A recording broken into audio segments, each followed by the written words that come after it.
Hello everyone and welcome back to my channel.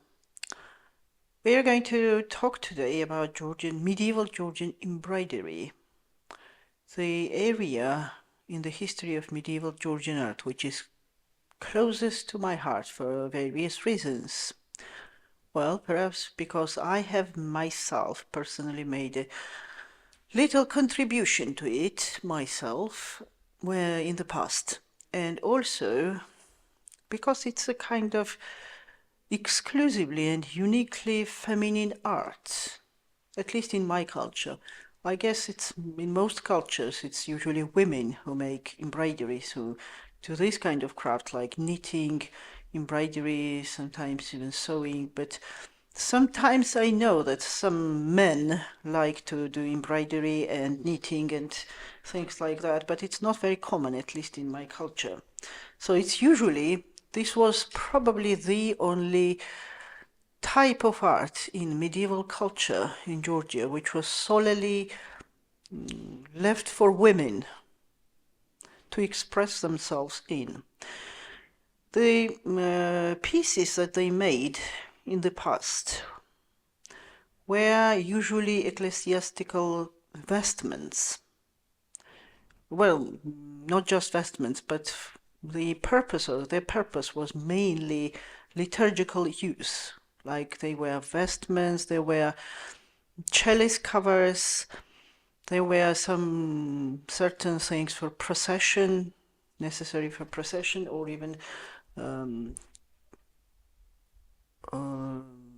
curtains for iconostasis, and many other things which were included in the liturgical service.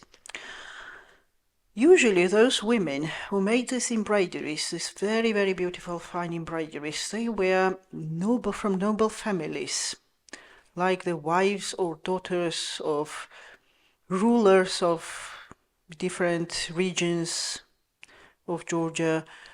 But it doesn't mean, well, probably the reason was that the material which was used was usually available for wealthy families.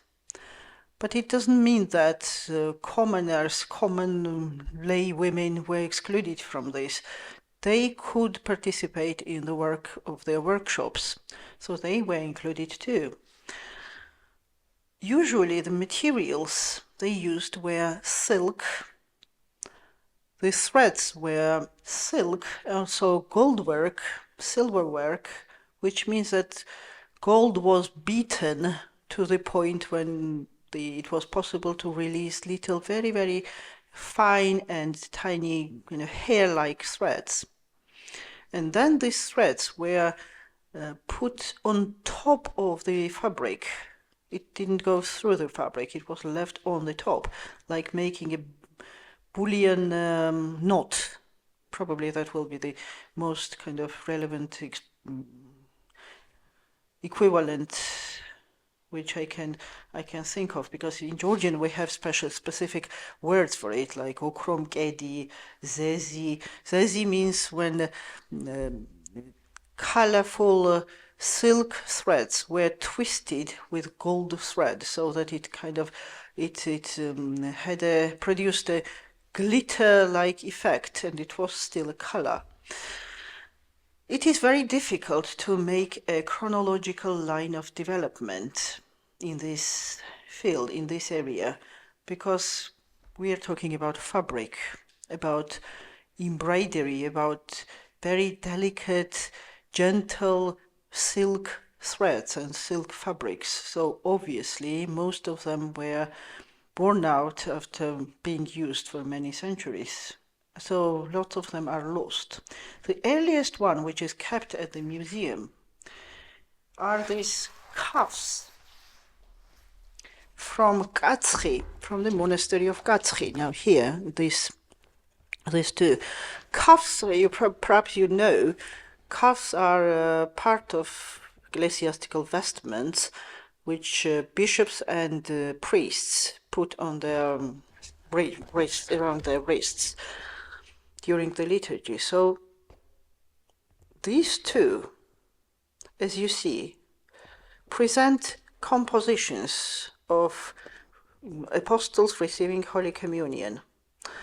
And the interesting thing is that probably because of this, we think that in earlier times, more space was dedicated to figurative compositions and less to ornamental embellishments.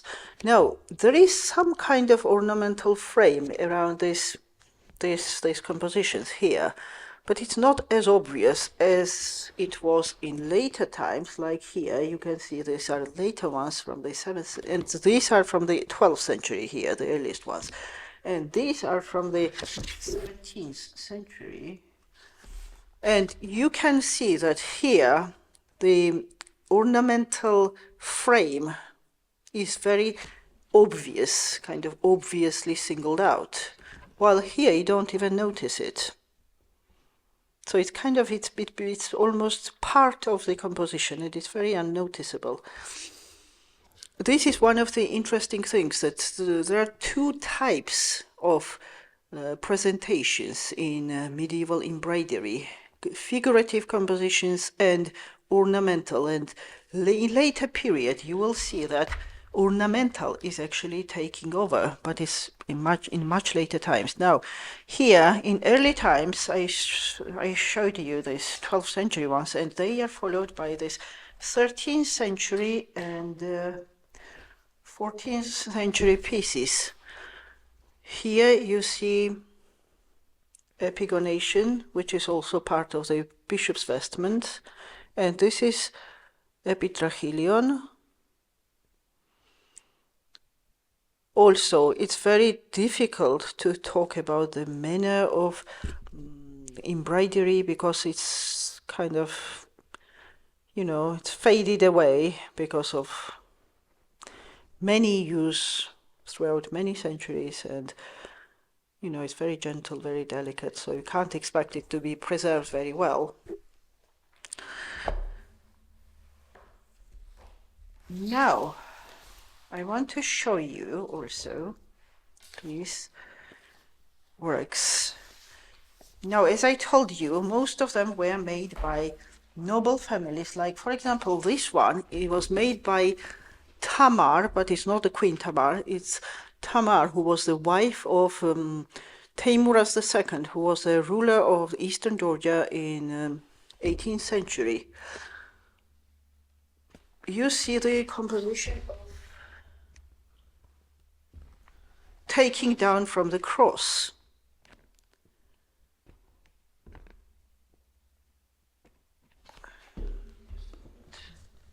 I just want to make sure that I'm showing you the right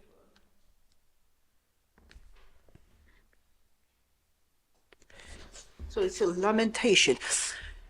Now, one interesting thing is that these women used to put inscriptions like frames around their works, which said about them who it was made by.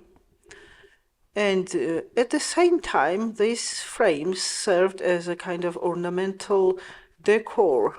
Now, when you look at it, you hardly think that there is something written on it. It looks almost like some kind of decorative embellishment. And the fabric itself is left untouched, so it's not embroidered. It's left as part of the composition, as a background.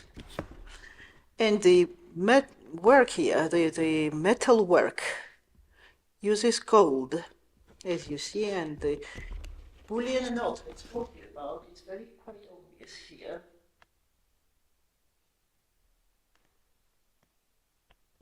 At the same time, you can see it's quite a fine work, very, very fine work. These faces, very expressive faces, and very delicate work. Just imagine these little teeny tiny stitches, and every stitch makes up this portrait which has an expression on it. It's very difficult to achieve that expression just by working with a needle. Now, again, just a moment. This I just want to, yes. This is also a donation from another noble family, and it's also epitaphion taken down from the cross, scene of lamentation. And again, there is an inscription all over the frame, and around the composition is a frame, which kind of is included as an ornamental decor of the composition. And it's very graphically speaking, this writing is very fine, it's very delicate and gentle.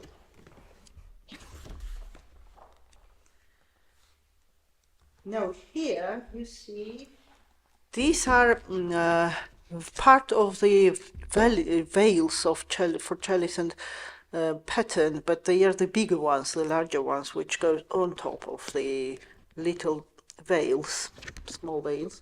So these are usually, the interesting thing is that in the past, in Georgian practice, liturgical practice, the veils for chalice had a cross-shaped outline, while the veils for patterns used to have a square shape, which is quite interesting because nowadays they both tend to have cross-shaped outline. So this, as you see, again, this is framed, surrounded by this decorative frame, and sometimes decorations either have a floral motif, which is most common probably, or sometimes they just go over the top and take over the whole composition and just replace the figurative compositions completely.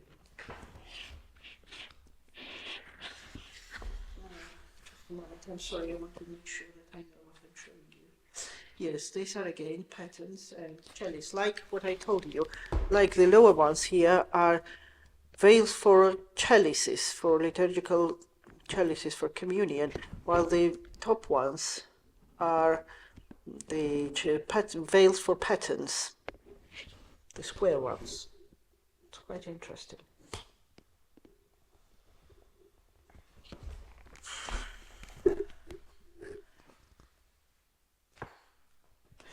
There are others like this, and yes, this is much later. This is already 19th century. Now, when I'm telling you about this, this is the time when Georgian, all the other arts in Georgia was almost in decline, you know, because Georgia was weakened and economy was going down and architecture, all kinds of things were just repeating the old. But here, it's like women are sitting at home and doing great works, embroidering, doing some very fine works. Now, this is a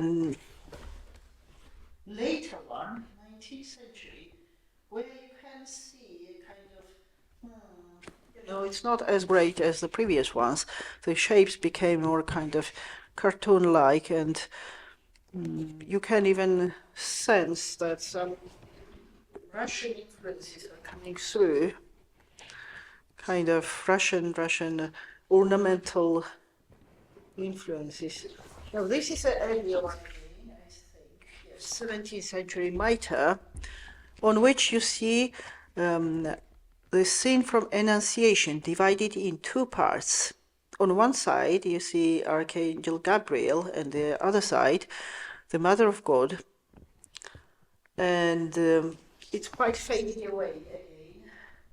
And it is also embellished with stones, with precious stones, which was quite common in Georgian embroidery, because Georgians wanted to please God even to a greater degree by using precious gemstones, and each gemstone, they said, had its symbolic meaning, so they meant different things.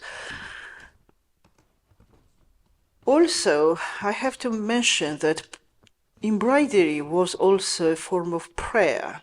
So it was not just that these women were sitting at home and doing some, entertaining work, but it also was a form of prayer. While men were fighting in battles, women were praying in different ways, not just verbally, but also by doing crafts for the church. Of course. This is another light. Now you can see precious stones here, the use of precious stones. It's quite amazing. Very fine work.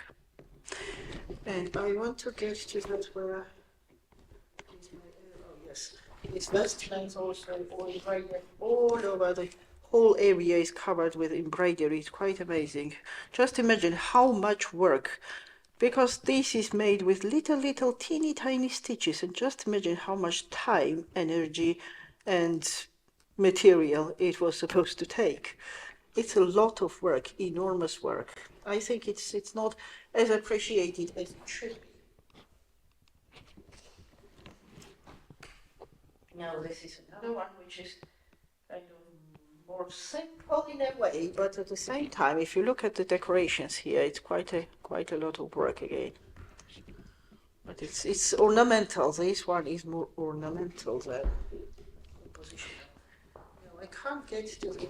Just a minute. I want to get to the. Yes, this is my absolute favorite. And if you happen to get to the Museum of Fine Arts, the National Treasure, you absolutely must ask for this, to see this, because it's absolutely a masterpiece. It's an omophorion with a cycle of the 12 feasts.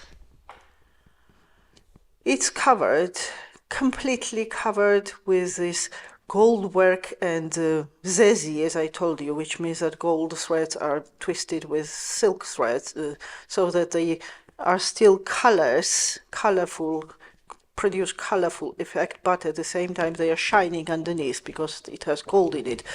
And the whole thing is covered, including the background. When I saw this for the first time, I was absolutely shocked. I just couldn't believe that human hand could possibly create something like this. It's absolutely marvelous. It's not as powerful and impressive in a photograph, but if you happen to come to Georgia and visit a museum, please ask for this one to be displayed in front of you. Yes, this is another one which is also very fine work. A Petrachilion with the faces of apostles. It's also very incredibly fine work. Now here, as you see, what I told you, that sometimes the decorative motif takes over and it replaces figurative compositions. It just takes the whole area. It's completely kind of decorated, and that's fine. There is nothing like canon or a rule about what to depict here in these areas, unless, I mean, it's totally irrelevant, of course.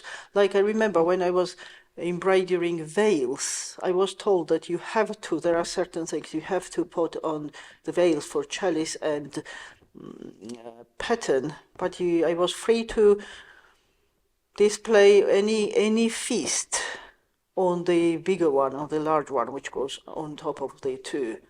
So sometimes I used to put the Annunciation, or sometimes it was Nativity of Christ. So I could put different things. We're back to this Guthrie again. And this is a later one. It's kind of similar to this earlier one, but you can see that there is an obvious difference. And to be honest, I much prefer this earlier one, but it's, just me. This is very, very, very fine work too. Oh, what is here? Yes, small cast here. Now, as you see, there are compositions here display Christ with the saints, And here, this one, it's so decorative. It absolutely takes over decoration on the other one. These are in case, which are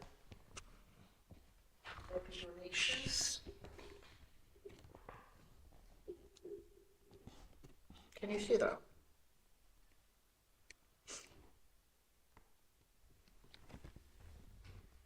Now here it's overly decorative. This one is a bit too decorative, but it's in a good way, of course. Very nicely made.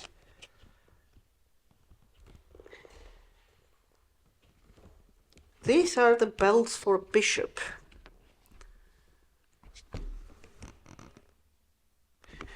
Some of them are made sometimes on velvet. I think this middle one is made on velvet, which is quite difficult to embroider because velvety surface is a bit stubborn for letting the thread set on it.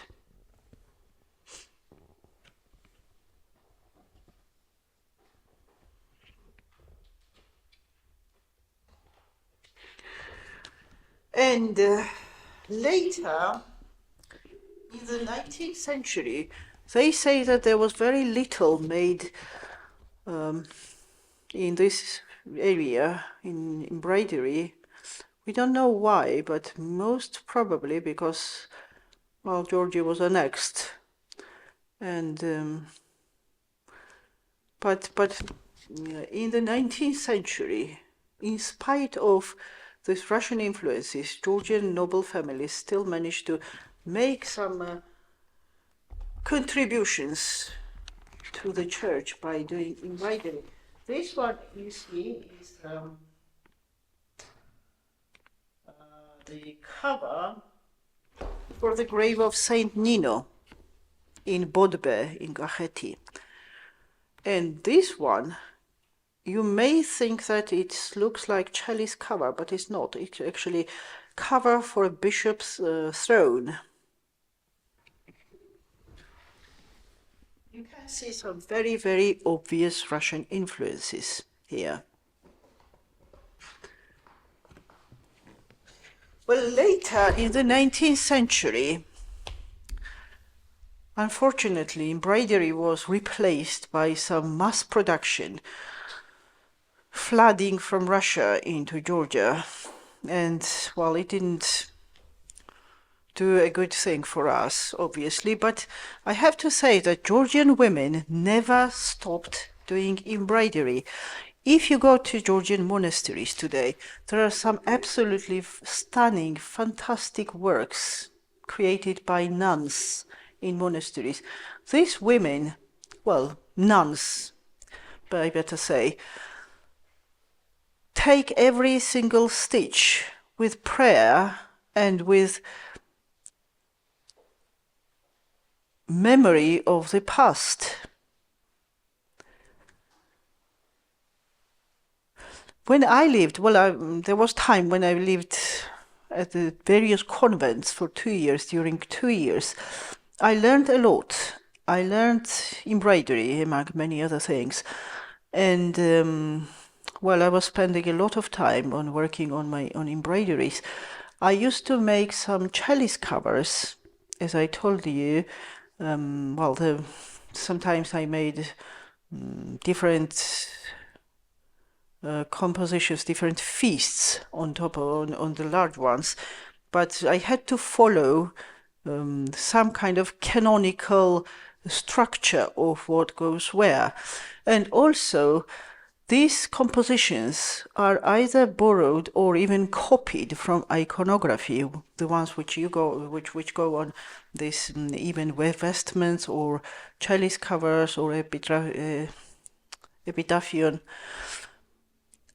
And also, after I was gone from the monastery, well, I didn't stay there for forever, so I left the monastery. And then when I went to England, I made a vestment for the late Bishop Callistos, which you probably see here. There are some pieces, fragments that I'm going to show you here. And then for some reason I gave up. But I wanted to make my own. I don't know why, but I always struggle with this idea of copying something that already was made before me. I don't usually like copying as such. I prefer to put my own imprint in whatever I do because I feel like that's more natural and that's more authentic. So I tried to put some compositions and around them to put some minimalistic, almost minimalistic decorative motifs, decorative elements. So I don't know, Bishop Callistos was very pleased with it, so I hope it was not that just he was just being kind. But anyway, that was my own experience that I wanted to share with you, and I hope you are going to be moved by seeing Georgian embroidery if you come to Georgia and see these wonderful and amazing pieces at the museum. So, before I say goodbye, I just want to ask you a question and leave you with a question. My question is, where and how can we possibly, as a global community, can we possibly locate the art of these women and find a place for it in the Christian art of the world? I hope you enjoyed today's session, and we shall meet again next week and talk about the illumination of manuscripts. Thank you very, very much. Bye for now.